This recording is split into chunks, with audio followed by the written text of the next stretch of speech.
I'm not crazy about the whole, I mean, I'm not crazy about the backdrop I've got either, but I'm getting a little tired of looking at this couch. I don't think any of us are going to judge, Donna. Okay, this is a good thing. You looked like you were having so much fun at that Oktoberfest. Well, first of all, it was super last minute, and I only knew one person, and they were all going in costume, and I thought, I don't know if I really want to do this. We had the best time. You looked like you'd been friends forever. It was such a blast, and we didn't even know half the people at that table because it's big, long benches and groups sit down. And before we knew it, all of us were one big group. We were the loudest. We did the most. Of course. But it was really, really a good time. You know, I'm supposed to go this Sunday to the same place, and I think, well, I've had my fill of Oktoberfest. But it was, they did a really good job. It was a really good mix of entertainment too. They brought out really, you know, authentic dancers and music and. Oh, fun. The most stunning thing was the gentleman playing the accordion. I didn't get a picture of him. He played the accordion, he played the keyboards, and he did vocals. And I guess he was probably somewhere in his mid 80s. And he was on that Good for him. From the time I got there, which was 6 p.m. till midnight. Oh my gosh. Hours. And I thought, you know what? I need to go home. I need to get up and walk and lift my lazy ass up and learn an instrument. It was really amazing. Wow. So yeah, it was fun though. Idel, did you get a new refrigerator? Oh, she's connecting her audio. And Alona, is today your birthday? Yes, I turned. Happy birthday. I turned. Happy birthday. Happy birthday. Happy birthday. New decade. Happy birthday. Okay, wait a minute. New decade. Okay, today's your new decade birthday. Mm-hmm. Okay, that's exciting. Yeah. Exciting planned? Say that again. Do you have anything exciting planned? So yesterday I had my fall festival in the backyard and I'm exhausted. So you're planning to rest. That's your plan. But my brothers are going to take me out to dinner later tonight. And that's about all I can handle today, to be honest with you. Yesterday was absolutely wonderful, but I am wiped out. Yeah. Yeah. But that's what birthdays are for. Just to relax and enjoy your day. I don't know what the weather's like out there, but it's sweater weather in California. Yesterday was absolutely glorious. It's a little bit cloudier, but it was a glorious fall day in the upper 60s. It was perfect. Just perfect. Oh, good. But I will say, you know, most of the time birthdays, I'm just grateful to be alive. But at 60, you recognize there's not as much left as what you've lived. It changes a little bit. Just try you it go at to 80. 120. Try it right. Try it at 81. Yeah, right. That's very different. I'm sure I'll feel very different at that age. Very different. Yeah, you know, Penny, I have really close friends. Let's see, two of them, including my mother, are 83, and there's no stopping them. You know, it's just crazy. 80s doesn't seem like old. I didn't mean it that way, Penny, but I meant it just doesn't. It feels like it's, you know, my age, my contemporary. It's a different world. It's just a different world now.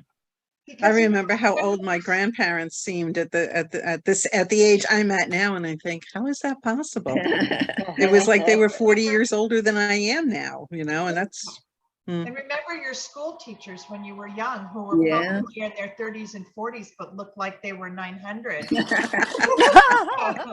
That's true too. So I think it's a whole new world for aging. It is. It totally is.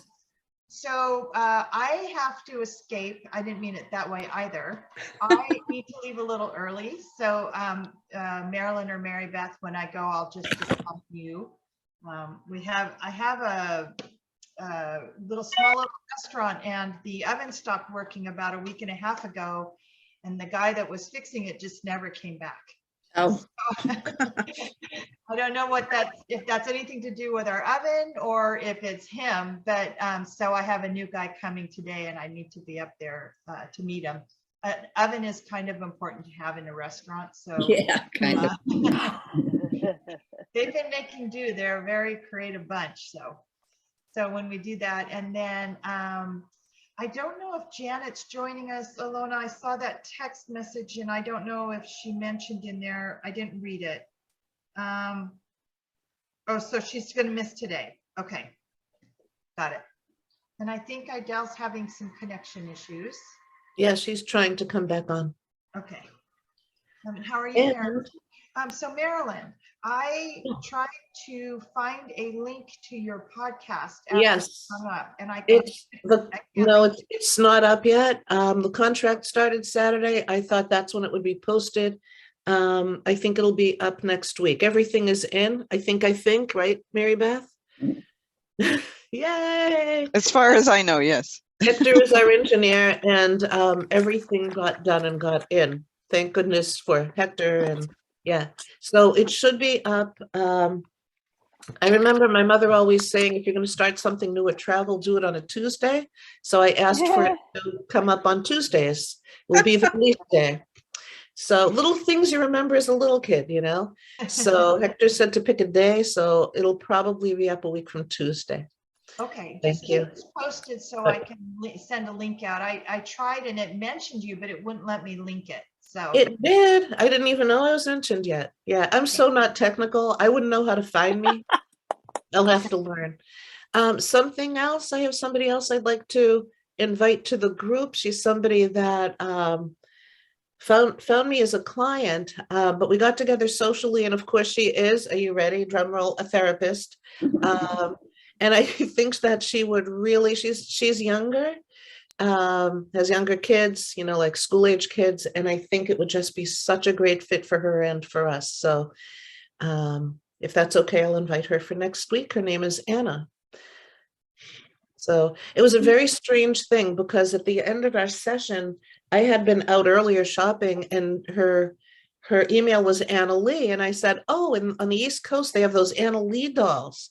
And she said her father always got them for her, and she found some at Home Goods that day. We had missed each other. I wouldn't know what she looked like, but we were at the store at the same time, looking at the same thing earlier in the day of our reading.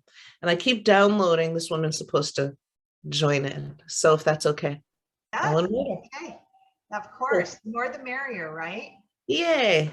Okay. So Yes. we should probably give Idell a few more minutes to try and get back in. And we don't have a meditation today, Marilyn, unless you're inspired. Otherwise, we'll see when you do your protection. Yeah, we'll see where it goes, what they come up with. I have to say, it's channeling and staying present during a podcast is very different than regular channeling, where I can just like go into it and that's it. I have to stay present and kind of, you know, it's very different. And I have to say thank you, because I've learned a lot from this group, you know, doing meditations. I mean, I've worked with other groups where it's straight channeling, and big groups, you're just listening and, you know, but it's been so interesting because when we do the meditations, I'll download, oh, a person there wants to hear this, a person that. And I'm feeling during a podcast, like when you do a big group, certain people are coming in and they want to say this for my mom, say that, but it has to be very general for everybody. So this has been just so wonderful. I've been learning in layers that I didn't know I was. So thank you for the opportunity. Yeah. Very excited to hear your podcast. I don't like listening to my voice. No. All I hear is nasal Boston accent, which is fine, but You know, But, I yeah. think a lot of us are that way, Marilyn. I hate hearing my own voice. It just makes me cringe. So, oh, good. Idell's making it back on. Yay. Make sure she connects, and then we'll have you do your protection, Marilyn. Hi, Marie. How are you doing this morning?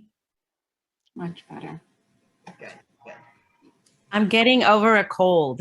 Okay. I saw you kind of sniffling, and I was checking in to make sure you're okay. Yeah, I just I don't know. I don't have a fever, but I've been breaking into these cold sweats, so I don't know if it's still part of the bug I had or what.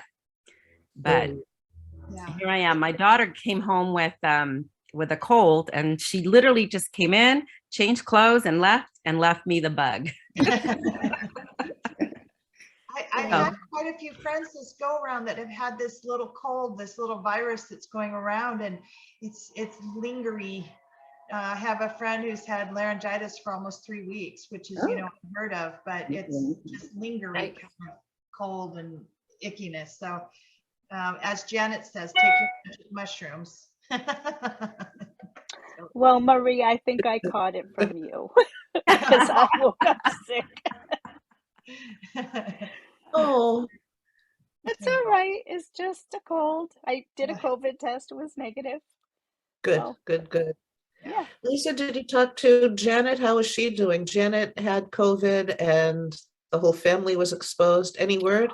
I heard a couple She of days ago. texted this morning to say that her daughter Hannah tested positive, Oh, and that she's feeling better. Let's see, I'm getting better, but Hannah tested positive yesterday. So she's trying to help her between clients. So there we go. okay. But Megan and the baby, they're all okay. Yeah, no So indications yet, just in her Okay. household. So yeah. So Marilyn, do you want to kick off our Absolutely. okay. Yeah. Okay. Get comfy.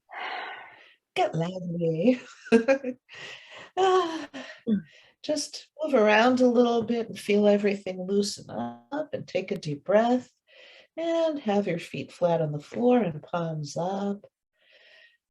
And just breathe and feel how nice that is, especially if you're not too congested. If you breathe through your mouth, just feel how cooling and sweet that breath is. We clothe ourselves in a robe of light, composed of the love, the power, and the wisdom of divine consciousness. We wear it not only for our own protection, but also so that those who see it or come in contact with it will be drawn to divine and healed. Dear divine, let your light surround us. Let it permeate us. Let it fill us up. Take a breath and feel that light going through your body. Feel that light coming down into your hands. Let it fill us up and let it emanate from us and reflect back to each other and to divine. And let's remember that we are the light and we're all connected. Notice the feet feeling magnetized to the floor. We're here, we're in our bodies, we're safe. Inside that body, and that body is pumping blood and oxygen and doing everything it needs to do without us thinking about it. Take a deep breath, let the shoulders fall down, let the head move up, up, just a little. And feel the shoulder blades relaxing down like you're a birdie, just tucking in. On the next breath, let it focus on going down to the gut. We know where the lungs stop, but the energy can go right down into the stomach. And let the stomach relax, your little Buddha. All that holding it in and standing up straight, let it relax. Notice the energy in your hands. On the next breath, move the head tilted just a little each way. Just feel how beautiful that neck is supporting the head, doing its job without us having to think about it unless it aches. But when it feels fine, we're not worried about it. And notice how the head can go in any direction. Above your head, feel light. Know that we're connected. And you can move your head in any direction towards anyone and anything that you would like to connect with and feel support from. So we're going to do a name your own adventure, they say. If you'd like to focus on an animal, let that come in. Take the time. If that doesn't come in, focus on maybe a person who's out there, who's passed, that you'd like to communicate with. Take a deep breath and relax and just feel what rides the wave of energy into your consciousness. Maybe it's a dream you had.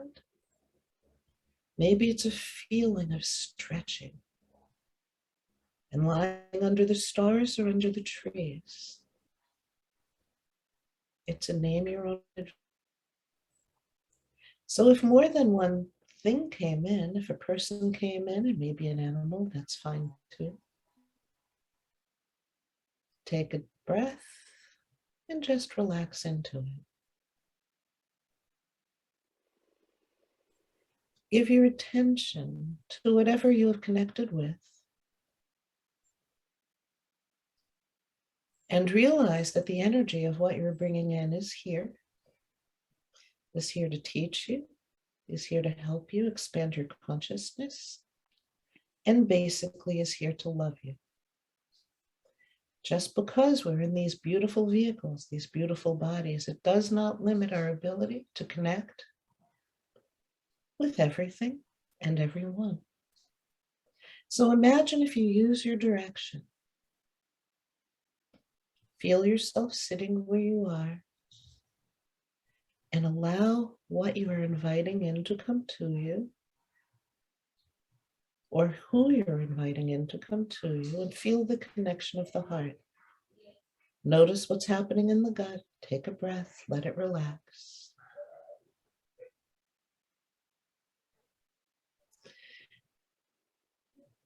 There's laughter somewhere in the house. Whatever you are hearing, whether it's laughter or birdies or quiet, just take it in. And they're talking about sweet integration. Notice your feet planted on the ground and feeling connected. Notice your shoulders falling back and the heart is open to whatever your consciousness and your sweet thoughts connected to. On the next breath, let the gut relax a little bit more. Notice the small of the back, the lower back, and let it relax. Whatever you brought in is here to support you, is here to connect. Don't think too hard on it. Let it float through the mind. Let your open hands feel the energy of that person, that place, that animal. Just your own energy, whatever you're choosing.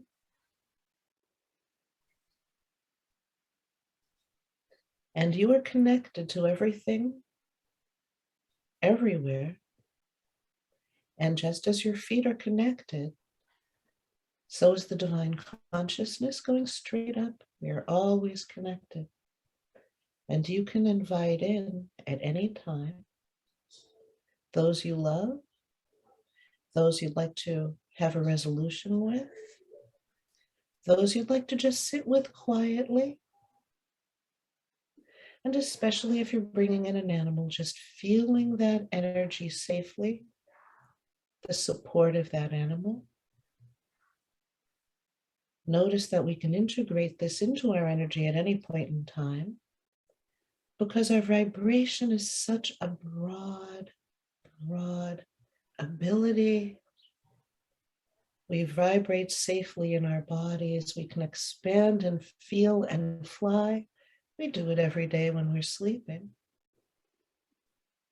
And we all know how to do it when we're daydreaming.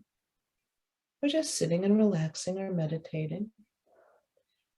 And take note that you can do it at any time of day. If something should become noticeable, like tension in the gut, or tension behind the eyes or in the sinus, there might be something to let go of, and maybe whoever we brought in and invited is here to help us let it go. There's a divine conspiracy. They're here to help us be free of any of the clutter we no longer want to carry. Animals teach us that all the time. And our loved ones out of body, they've been working on it as well, to let go of what they don't need so they can help raise us up, even if it was somewhat confounding what they taught us. They're working towards their clarity, and we can feel it come through us. We're inviting in clarity, expansion, love, and divine healing. Notice the energy in your hands. Take a deep breath. Notice the strength of your spine. Let your shoulders fall back. And feel the joy of the heart, knowing that while we're on earth, we're connected to all. Our beautiful vehicles, our bodies, do not have to be cumbersome in terms of picking up this energy. We can take a deep breath and relax into it while in our bodies, as it strengthens our body. And it feels like whoever we are bringing in, whether it be a situation, a place, an animal, or a person, is coming in closer and helping us heal in any capacity that we desire. The help is always there. We can send it to others, and we always have access. Take a deep breath and feel, if you'd like, if you choose, that whatever you've chosen will walk with you today, if you'd like, to help guide us, for camaraderie, and for peace, and for fun. Just feel the sweetness of it. It almost feels like the energy of a child, being open, making friends, relaxing with loved ones, loved animals, loved places. It's ours.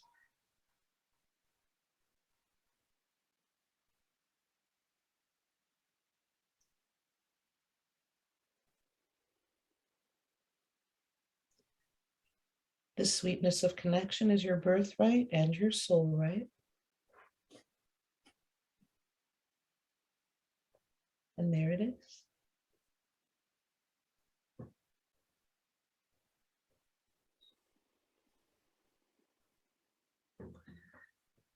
And there are kitties gathering all around me. There's one on the pillow, but the others are coming around. They love this energy. And when we do it, they're attracted to it and they love it. But so do people. So when we go out and about during the day, well, we'll smile at people first, I'm sure, but people will smile at us. That energy is contagious and sweet. That was absolutely beautiful, Marilyn. I have a technical question. I assume not for me. Well, basically, when you started the meditation, first thing that jumped in was the koala bear, which I embraced. I love koala bears, so I was happy about that. But the second was my father. So I was, so excited. But then I realized the reality is my father is actually my stepfather. My biological father has passed as well. But when I saw my father there and he jumped in, I was like, oh God, here's my dad. He's great. This is wonderful. And then I started to feel bad because my biological father wasn't wasn't there in my lineup of dad. He was not somebody that, so I'm wondering if his feelings are hurt that my biological father, I didn't consider him. It's really interesting because I'm realizing part of the meditation, we were just kind of communing and not asking for a whole lot. I mean, just allowing. And the thing is, your dad has done, I'm getting away. Your dad has done a lot of work on himself to understand. He says a lot during your childhood, he could be, and he just karate chopped me. And you're right to think he was a real pain in the neck sometimes. But he's worked on himself enough to know that he's really happily engaged, that the guy that you refer to as dad loves you and is there because you have a big soul contract with him. And your dad is somebody, your biological dad, you came through as a blessing to him to help him learn. But the other one was the one who was able to, it isn't so much about food, but he's showing a cornucopia on the table. He was able to give you what your father emotionally could not. And so soul-wise, he understands that the one you refer to as dad is soul family, but you're still a blessing to your bio dad, but he knows the score and he gets it. And actually the honesty of it helps him unravel himself because he was quite capable of giving. It just didn't so much go to you, correct? That's correct. So He was capable of fathering, but whatever the circumstances are, yours soul-wise is the one that you're referring to. Now, when out of body, they all know the deal soul-wise. And it's so interesting because when I'm channeling, you can see people who are about to come in, and it isn't telling the future, they're waiting to come in that same out-of-body space. But I'm told to tell everybody at this point that I channel for, even if it is not their situation and it will happen naturally, that so many souls are coming in and have always come in with a slightly different path. Souls know where they're going. Who you end up with is a soul family you choose. There are just blessings and karma along the way, an extra to be done so that we can connect. And your father's grateful for that. Big learning curve with you for him. But you went where you're supposed to go. And that's it. And again, regardless of the circumstance, his was more his inability at the time, he says, and he had a lot of growing up to do.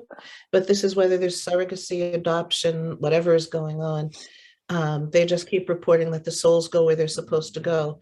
So if he's laughing, your bio dad, if he heard you and he's sitting next to you in a chair, he might have been insulted, but he's matured and the ego is a little more understanding of the truth. So yeah, no problem at all. thank you, Marilyn, for answering my technical question. Oh, I thought you meant computers. I was going to say, what? So, That I can't. then, and how's everybody doing after that meditation? Everybody's good? Yeah, it's a nice way to start our morning. Thank you, Marilyn. And nice to see you, Sophia. Marie, do you feel like targeting or tackling, I should say, this little chapter? Yes. I've got Teddy that is like, he's a puppy, so he's like a child. And every time I don't pay attention, he's getting into something. So in case those of you don't know, she has a new puppy. He's not that little though, so it's kind of like a baby that's born at 10 pounds, and you're like, "Is this the newborn?" Yeah. A very big puppy. He's a very big puppy. So, yeah. Anyway, this book, this chapter is a bit intense. I don't know what you guys thought when you were covering it. There's a lot to it because she really goes in and differentiates between shame and guilt, and then connects how shame is really on the other side of empathy. And so I'm kind of wondering for you guys, what did you find? How did you find this chapter? Well, if I was going to, where I got kind of hooked up is on that comparative suffering part of the chapter, but boundaries was another thing for me in this chapter. Oh, that's the previous chapter. Oh, well, okay, then somebody else. You know why that happened is because I hadn't read that chapter for last time, so it felt also very new to me. That's where we're going to, humiliation and embarrassment. That's where we're supposed to be, right? Yes. Does anybody want to answer that? Answer Marie's question. So Marie, can we talk about humiliation and embarrassment? Yeah, but I wanted to go into shame because shame is a big deal. Okay. Shame is actually humiliation. Well, she does give you the difference between humiliation and embarrassment, but humiliation and shame kind of go hand in hand. Okay. So I'll just give you her quick definitions. On 134, she gives the definition of shame. I am bad. The focus is on self, not behavior. The result is feeling flawed and unworthy of love, belonging, and connection. Shame is not a driver of positive change. And then guilt is I did something bad. The focus is on behavior. Guilt is the discomfort we feel when we evaluate what we've done or failed to do against our values. It can drive positive change in behavior. So right off the bat, you notice that there is a difference between shame and guilt. In fact, she's later on in the book, she talks about how shame and humiliation, that combination is what drives a lot of the misbehavior or a crime, doing something unethical. Because humiliation it's a big piece as well. But shame is I think about, when I was being raised and I think about how society works. I mean, shame we've all kind of been indoctrinated into that and how it feels, and if you're shamed, or sometimes you don't even need somebody to tell it, you carry it yourself, So I thought it was an important section. And that's why I was wondering how you guys were feeling, because she quoted Anton Quentin Fisher. Oh, there was a quote that she put on there that I thought I didn't read the book. I saw the movie. It says, I hated the internal wounds, the words that said I was worthless and unwanted, the teasing, the ridicule that echoed in my ears and shattered my insights into dust. If given the choice, I'd have picked a beating over being shamed. How profound is that? Yeah, unbelievable. Alona? So I'm going to say that shame is as dangerous on the active side of living as pity is on the inactive side of living. And that it fires bullets much more readily than any AK-42 ever could. And those bullets, even though they don't create a physical wound in the beginning, are the antecedents to those who will pick up a gun and literally shoot someone. So it is a extremely powerful emotion that, when it's fully addressed, can create massive waves of healing. Massive. Yeah. In fact, in the book, she talks about when there is shame or humiliation or the combination of that, almost always empathy doesn't exist in that space because it's stemming from fear.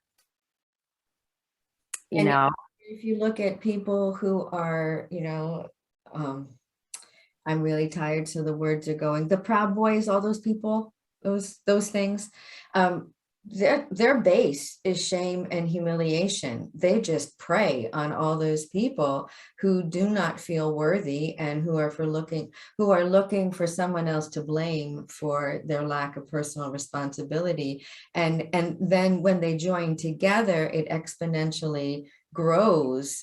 And that shame then becomes a shield that they wear that justifies so many destructive behaviors. This shame is a powerful thing. It really is. It actually, if you look even at history, that is the main driver of a lot of the things that we've seen happen in the world, is that driver of shame. In fact, she even correlated narcissism stemming out of shame. How powerful is that in itself? I mean, it's funny because when I was listening to that part, I thought instantly Trump popped into my head. You know, and I thought he must have been shamed to death growing up. You know, because it's so visceral when you see his reactions when his ego can't tolerate any kind of negative thing being said about him. But it made so much sense to me that narcissism really is one of those things that stems out of shame, stems out of humiliation. And she was going on to say, getting into humiliation, that when you are humiliated, that's the shame and humiliation are not drivers of creating change, of positivity. In fact, that is what creates people that hurt others. You know, it's driven, and she used examples of some of the shootings at the schools. These were kids that were shamed and humiliated. And so that anger retaliated out. Yeah. You want to say something? If I may, I would like to think that it depends on the person's nature who is being shamed and or humiliated. And I say that because I grew up ashamed of being and humiliated by bullies. But I could never shoot someone with a gun.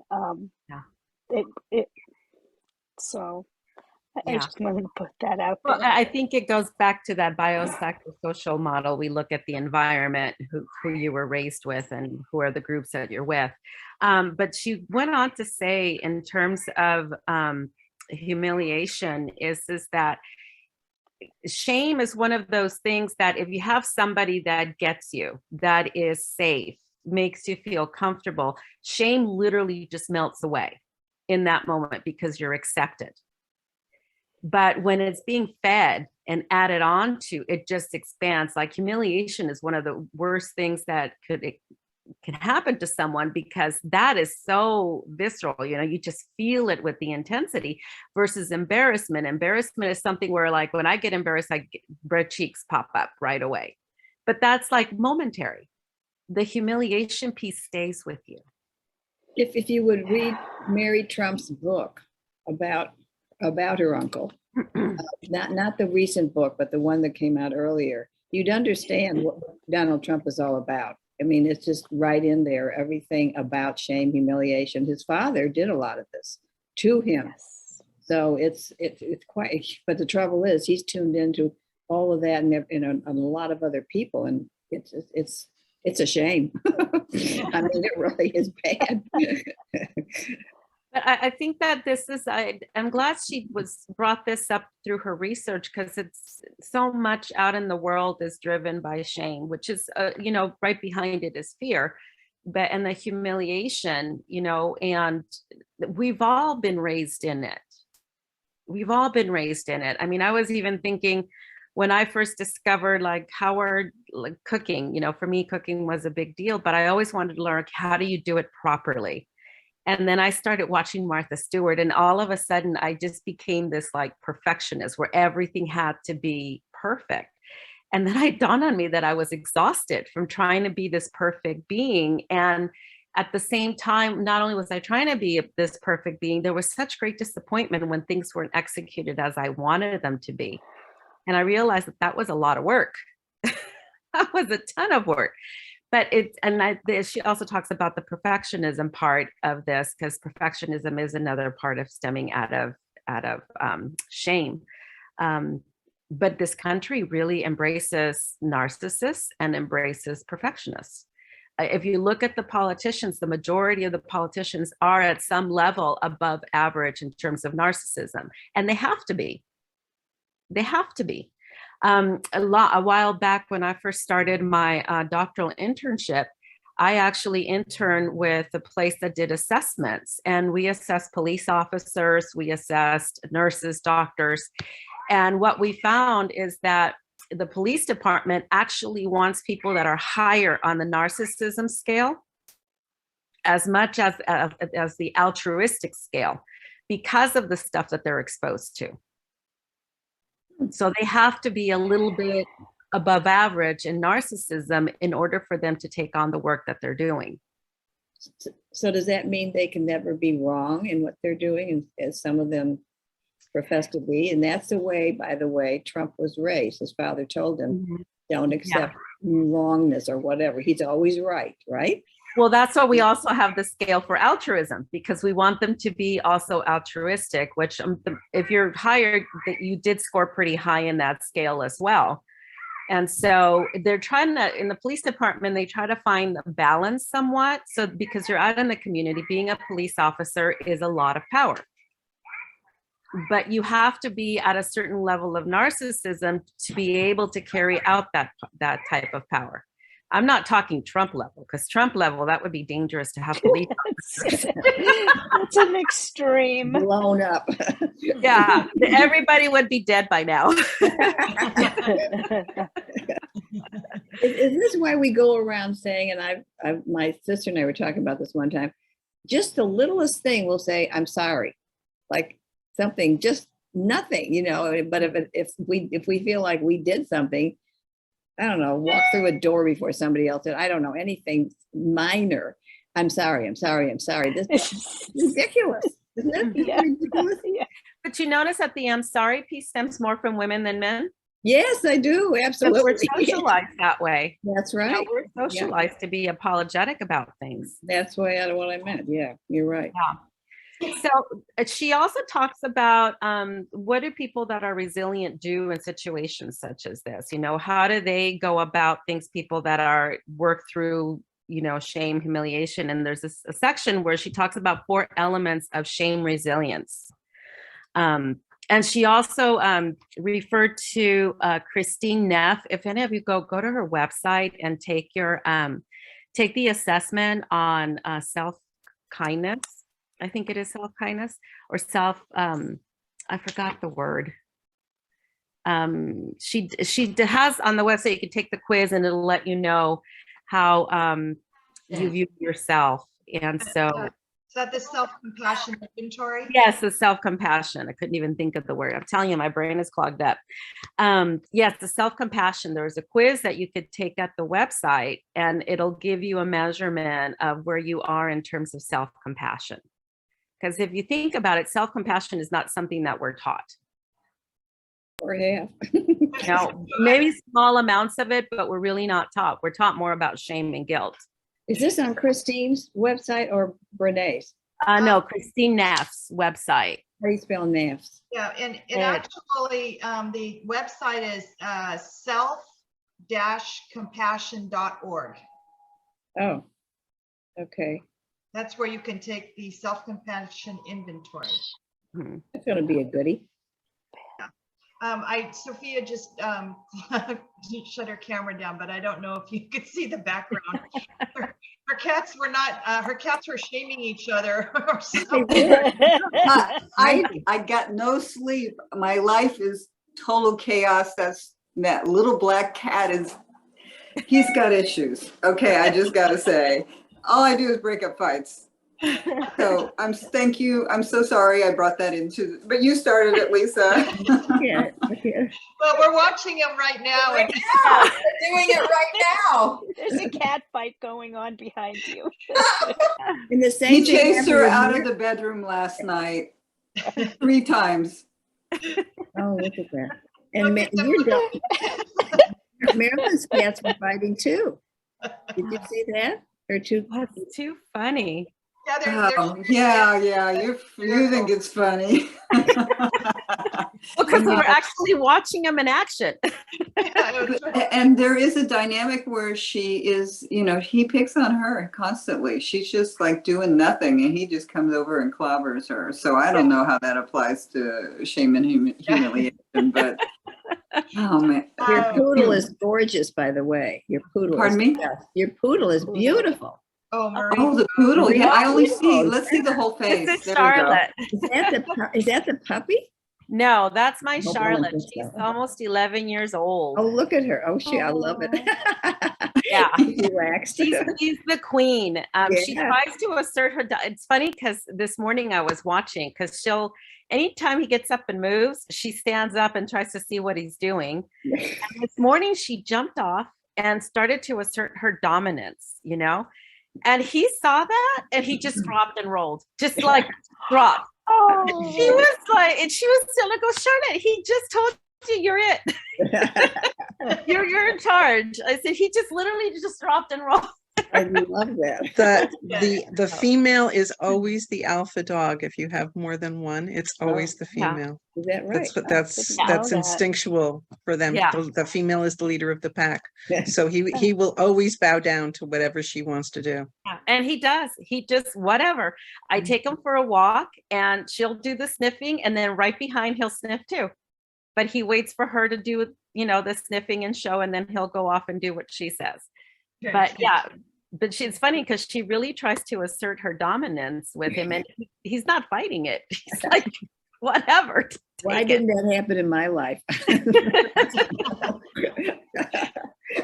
just wanted to share something. It was very intense. Anybody watch the series The Empress on Netflix? No. And there's this scene. This is the true story of the Emperor Franz Joseph of Austria-Hungary and his wife Elizabeth. And there's a scene where they're trying to create a new energy for a unified Austria. And he wants to get the Tsar's son and his wife on board so that they can change the relationship between Russia and Austria-Hungary, especially because there was a potential for war. So Elizabeth says, let's do a casual thing in one of our country palaces, and let's really talk together outside of a big, huge, grand thing and see if you can get some movement going. Well, they end up on a hunt, and Elizabeth decides to go on that hunt, and Prince Alexander is a womanizer, and so he wants the attention of Elizabeth. And Elizabeth ends up killing a boar to save Alexander's life. Because she does that, he is totally humiliated and shamed, and their plans for stopping the war end dead in the water. And she is then thrown out and seen by the court as an obstacle rather than a vehicle.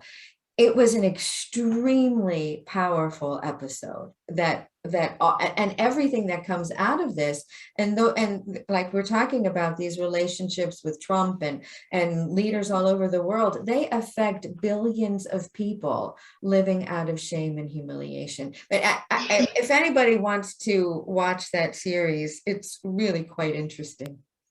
thank you. Amazing. Thank you. I've done a lot of studies in a lot of medieval studies, right? And so the underlying, I think, thinking about it now, the underlying concept of patriarchy is honor. So dishonor is shame. And the bar is so high, as you were describing, Alona, to be honorable, that I think that's where the chaos of patriarchy began. Honor. Yeah. But that tells you right there that if all of us just worked at being our own selves, our authentic selves, without putting all these layers, what a different world it would be. Then this whole shame and guilt thing wouldn't be a thing. In fact, Ilona, because I was reading your book and you described that world, I was like, whoa, could it really be that way? A couple 100 years from now, it will. Oh man, I'm not going to be around then. You might be. You might be. Yeah, you'll be somebody else. Yeah.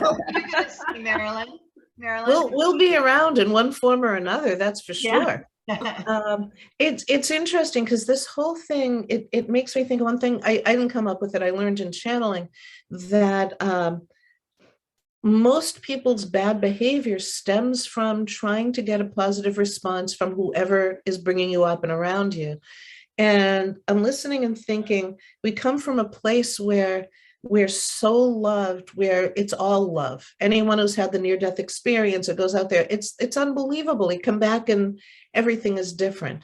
And so I think that for a lot of people who, a lot of it has to do with the soul itself. Like you said, the soul's intention, what they came in for, and how much love they receive. But most of this behavior I think comes from wanting to recreate that feeling where you're loved and held gently and not humiliated and so whatever it is, that's what perpetuates all these patterns that just keeps rolling down the hill until we can get to a place where we break it and connect with the divine consciousness, know we're divine no matter what we've been taught.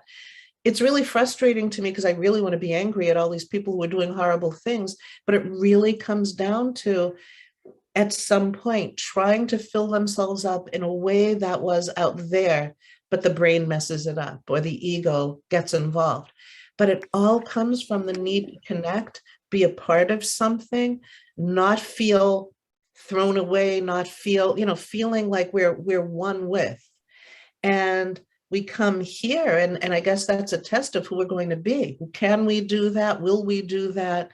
But I think at the beginning, we're all hungry for it, trying to make that connection here that we already know is our soul's right, that we came in with.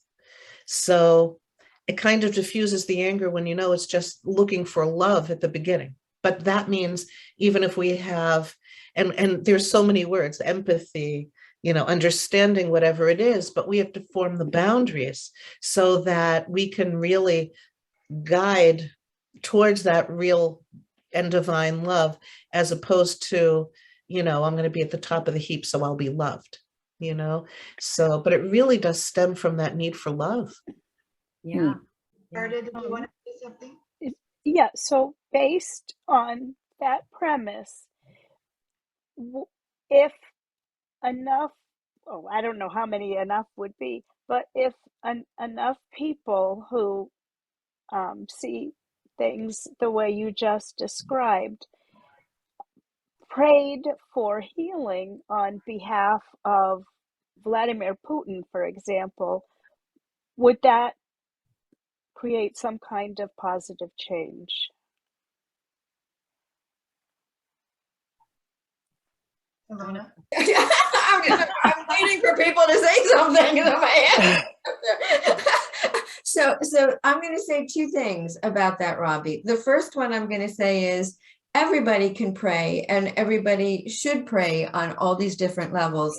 And that energy just is swooping and moving around him, but it's up to him and his soul to actually receive it. We can't make that happen. It's Free will. planet, and they still have to choose it.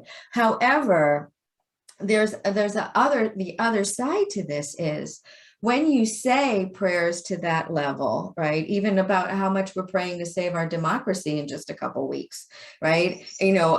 What you can do is affect and influence all of the people around those individuals who have incredible power to make decisions that save hundreds, thousands, even hundreds of thousands of lives. So just because you put that energy towards one person doesn't mean that the intention isn't going to be addressed by the heavens in any accessible way to make an impact. Thank you. I was just thinking, you brought up about being bullied growing up, and in the book she talks about that bullying itself is not, the horrific part, but actually the bullying with humiliation is what drives these behaviors. Are you saying that the bully was humiliated and that's Yes, why he if the bullied? bully, yes. So you have a bully that bullies, but if you have a bully that is humiliated, that's the dangerous combination. Yes. That makes sense. And humiliation is usually in public, right? People get bullied privately, but humiliation is public. And that's something much harder to live down. Well, it was both. I mean, it happened in school. The teacher, for example, second grade teacher, would out me for things, and that was true humiliation in front of the entire class. Right. Attorney. Yeah, Oh my goodness, that's ridiculous. That's horrible. it happened. I mean, I'm sure What a It teacher. happened for a reason, and maybe to teach me how to be resilient and finally let go of that. Well, since you're talking about that, she gives the 4 elements of being resilient. That's from shame. And the first one is recognizing shame and understanding its triggers. The second one is practicing critical awareness. The third one is reaching out, meaning talking about it. And then the last one is speaking shame. You know, one of the things she did mention in the book is that she's made it a decision, a choice, that she is never going to publicly humiliate anyone or tolerate anyone else doing it. So I think that if each one of us really adopted something like that, it would shift things in the world. Oh, yes. Well, if the internet platforms would choose that as a mode of operation, our whole world would be different. For sure. Yeah, it's just this chapter was heavy and stuff. That's why I was kind of wondering what you guys were thinking. She talks about perfectionism. She also talks about embarrassment, which there is a difference between the two. But shame to me, because there really is a culture of shame around the world. It's the same here as it is on the other side of the world. That doesn't change. And so it's interesting how all of this, it's gone from generation to generation. And I'm not sure if it's gotten any better.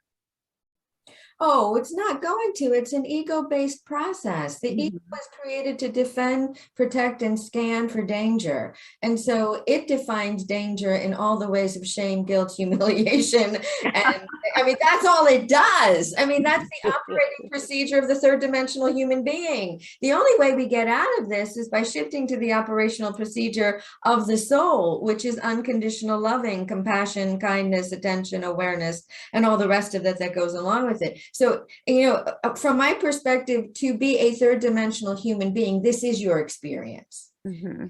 The point of that experience is to make you so unhappy with it that you choose something better. Becoming more empathetic, right? Because empathy is such a big piece of that. Empathy stems from love. Empathy leads to compassion, which is all love.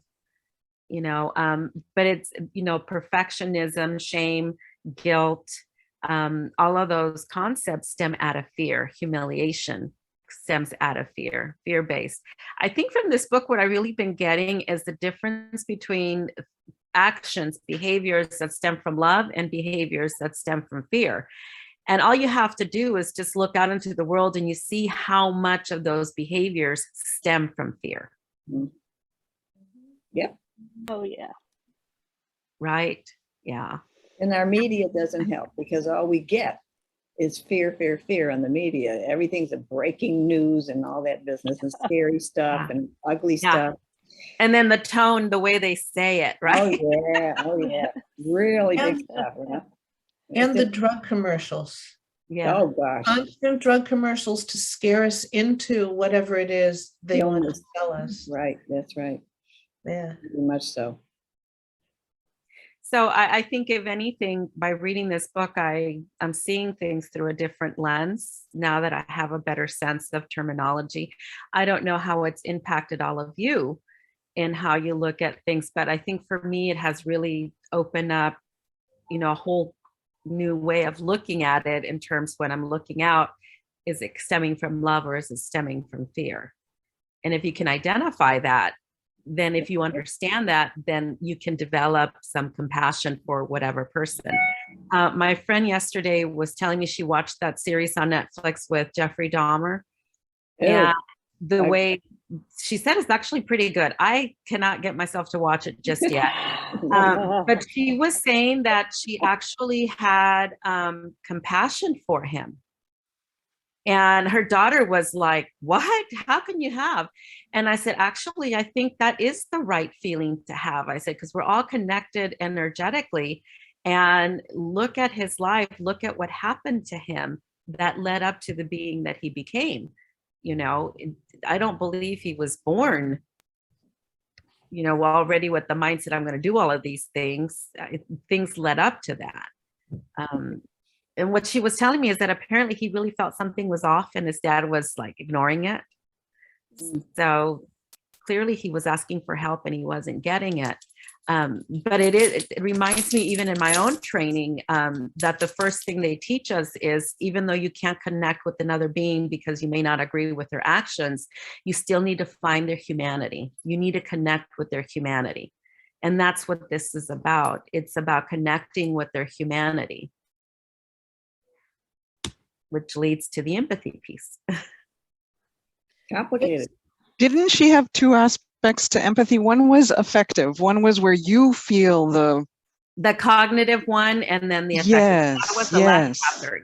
Yeah. So the cognitive one, which I talked about last time, I think, it's the one that we use our mind to help us understand. And then the affective one is the one that can get those of us that are therapists or just natural empaths can get us into trouble because we feel everything, right? So that's the one that I think I still struggle with and working at getting better at. But yes, but empathy is such a big piece. How do you get better at that? Awareness. Awareness and understanding what's yours and what's not. And then what Ilona has taught me is to observe and not want to fix, because it's not my job to fix. Okay. Good idea. Yeah. Okay. That's very good. It's not perfect though. Let me just say it's not a perfect practice, but I've been getting better at it. I'm writing it down. I need to do this. Maybe make a sign someplace. Yeah. You know, I think women are much more, I don't know, maybe much more, but are definitely affected a lot emotionally by other people and their problems and issues, and nothing, never mind our own. And if you're raised that way, or if nobody's ever taught you what you're talking about, then you just keep going on like that, even if you don't want to, even if you're tired of it, you know. And sometimes I just have to say, this is not my issue. This is over here someplace. This is this person's. And usually it works, that I can go on and have and realize that it's not something, as you say, that I can fix. I can't fix it. It's something they have to fix. I can listen and be compassionate, and then it's their deal. Plus also think about when you take on somebody else's stuff, that is so much work and energy. Yeah. That I know that from experience, because I stress out over something that's not mine because I'm so invested in wanting to fix it, when in reality it was never mine to fix. Yeah, right. So it is exhausting to take on things like that. Yes, it is. And it's the older you get, and the more you've done this, the more you realize that it don't work. It just don't work. That's all. So you have to back off and do what you said. Yeah. Anyway, I have to get going, but I guess we're going to move on to the next chapter. What is it? Places we go when we search for connection. There we go. That's the better job. Just what Marilyn was talking is because we all want to be a part of and connect. So I'm going to leave you ladies, but great chatting with you, and I'll see you guys next week. Okay. Bye. Thank you. Bye. I'm gonna head out too. Everybody have a good, and thank you for your happy birthday wishes. Yes. Happy birthday. Yes, happy birthday.